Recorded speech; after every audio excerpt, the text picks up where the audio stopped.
हर हर महादेव। ओम नमः शिवाय। जय श्री नाग देवता महाराज। सावन का पवित्र महीना चल रहा है। भगवान शिव की भक्ति की बात नहीं हो, भला ऐसा कैसे हो सकता है।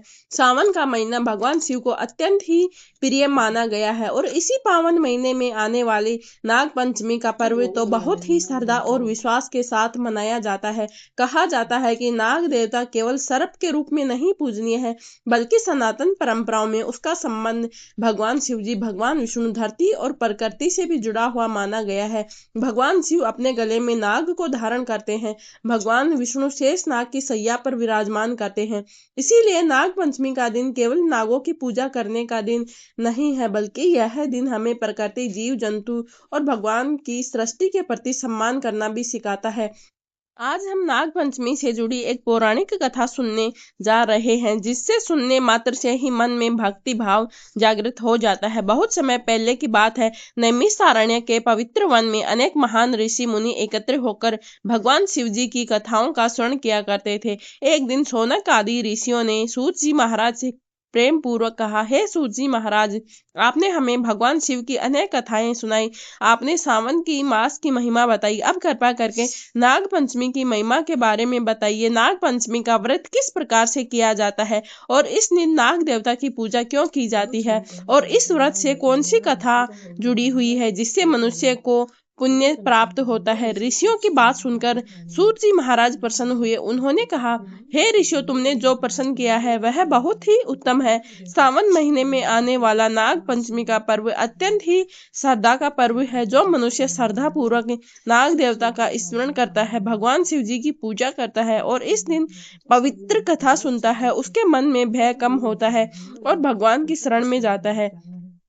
तो शौनक ऋषियों ने कहा, हे सूत जी महाराज, कृपया करके विस्तार से हमें कथा सुनाइए। तब सूत जी महाराज ने कथा कहनी आरंभ की। सूत जी बोले, हे ऋषियों, सनातन परंपराओं में नागों का वर्णन बहुत प्राचीन काल से मिलता है।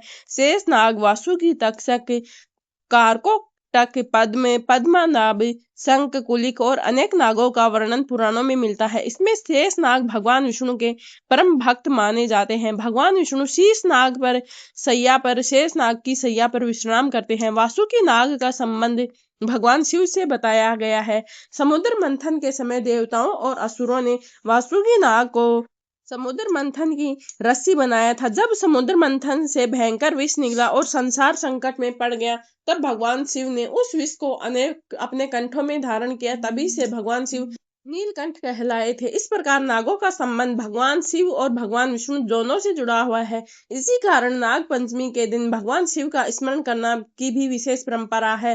सूत जी महाराज बोले, बहुत समय पहले एक किसान एक गांव में रहता था। वह बहुत ही मेहनती धर्मपरायण व्यक्ति था। उसके परिवार में उसकी पत्नी और 3 पुत्र थे। किसान रोजाना उठकर भगवान का स्मरण करता और अपने खेत में काम करने लग जाता। सावन का महीना चल रहा था, बारिश अच्छी हुई थी, खेतों में हरियाली छा गई। किसान ने सोचा, इस बार फसल बहुत ही अच्छी होगी। एक दिन वह सुबह हल लेकर खेत में पहुंच गया। खेत की मिट्टी नम थी। किसान ने हल चलाना शुरू किया। उसे यह नहीं पता था कि उसी खेत की मिट्टी के नीचे एक नागिन अपने छोटे छोटे बच्चों के साथ रहती थी। किसान ने जैसे ही हल चलाया, दुर्भाग्य से हल का फाल नागिन के बच्चों के स्थान से निकल गया। नागिन के बच्चे घायल हो गए। कुछ ही समय बाद उनकी मृत्यु हो गई। किसान को इस घटना का पता नहीं चला। जब शाम को नागिन अपने बिल में वापस आई तो उसने अपने बच्चों को मृत देखा तो वह बहुत दुखी हुई। उसने क्रोध में क्रोध भर आया। नागिन ने सोचा कि मेरे बच्चों की मृत्यु किसने की। उसने खेत में हल चलाने वाले किसान के बारे में पता चला। नागिन बहुत ही क्रोधित हो गई। वह रात में किसान के घर पहुंची। किसान और उसका परिवार के लोग सो रहे थे। नागिन ने क्रोध में किसान के परिवार को डस दिया। जब सुबह घर के लोगों को पता चला तो सब शोक में डूब गए। लेकिन किसान की एक पुत्री उस समय अपने ससुराल में थी। वह नाग पंचमी के दिन अपने मायके आने वाली थी। जब उसे अपने परिवार पर आई विपत्ति का समाचार मिला तो वह रोती हुई भगवान के सामने बैठ गई। उसने भगवान शिव और नाग देवता से प्रार्थना की कि हे नाग देवता, यदि मेरे मन में आपके प्रति सच्ची श्रद्धा है, मैंने कभी किसी जीव को जानबूझकर कष्ट नहीं दिया है, तो मेरे परिवार को जीवन दान प्रदान कीजिए। वह लड़की बहुत देर तक रोती हुई उसकी श्रद्धा को देखकर नागिन का हृदय पिघल गया।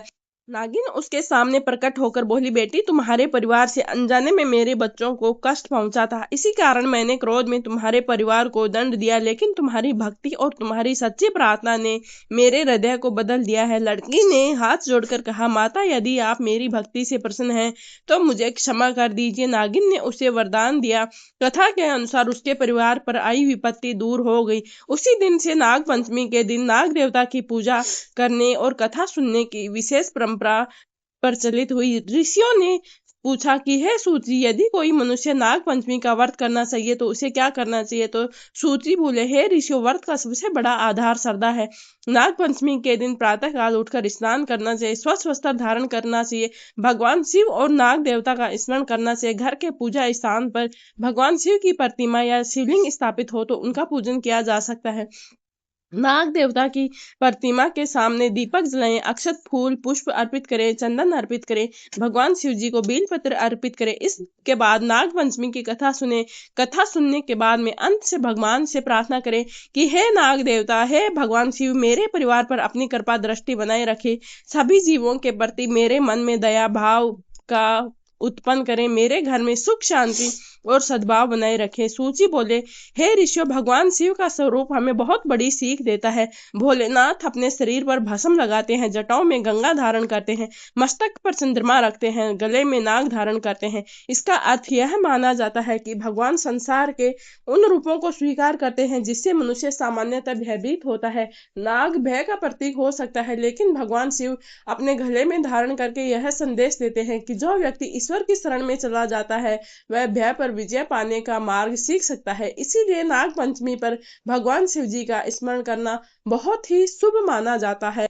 इस प्रकार से जो भी भक्त बड़े ही श्रद्धा और भक्ति भाव से नाग पंचमी के दिन नाग देवता की कथा सुनता है, कथा का श्रवण करता है, उसके जीवन के जितने भी कष्ट दुख दूर हैं वे दूर हो जाते हैं। जो भी भक्त नाग देवता की कथा श्रवण कर लेता है उसके काल सर्प दोष दूर हो जाते हैं। जिस घर में नाग पंचमी के दिन नाग देवता की पूजा होती है उस घर में काल सर्प दोष नहीं रहता है। अगर रहता है तो वह कथा सुनने मात्र से ही दूर हो जाता है। इसीलिए बड़े ही श्रद्धा और भक्ति भाव से नाग पंचमी के दिन नाग देवता की कथा का अवश्य ही श्रवण करना चाहिए। अगर आप व्रत कर सकते हैं तो व्रत करें, अगर व्रत नहीं करें तो केवल पूजा भी कर सकते हैं। पूजा करने से भी उतना ही फल मिलता है जितना व्रत करने से। बस आपके मन में श्रद्धा होनी चाहिए। इसीलिए बड़े ही श्रद्धा और भक्ति भाव से नाग देवता की पूजा कीजिए, उनका स्मरण कीजिए, कथा सुनिए और कथा पूरी होने के बाद में जिस पुष्प अक्षत से हमने कथा सुनी है उसको हम जल के लोटे में रख देंगे और उससे अर्घ्य दे देंगे। इसके बाद में हम नाग देवता की श्रद्धा और प्रेम पूर्वक आरती कर लेंगे और मंगल कामना की प्रार्थना करेंगे। जय हो नाग देवता की, जय हो।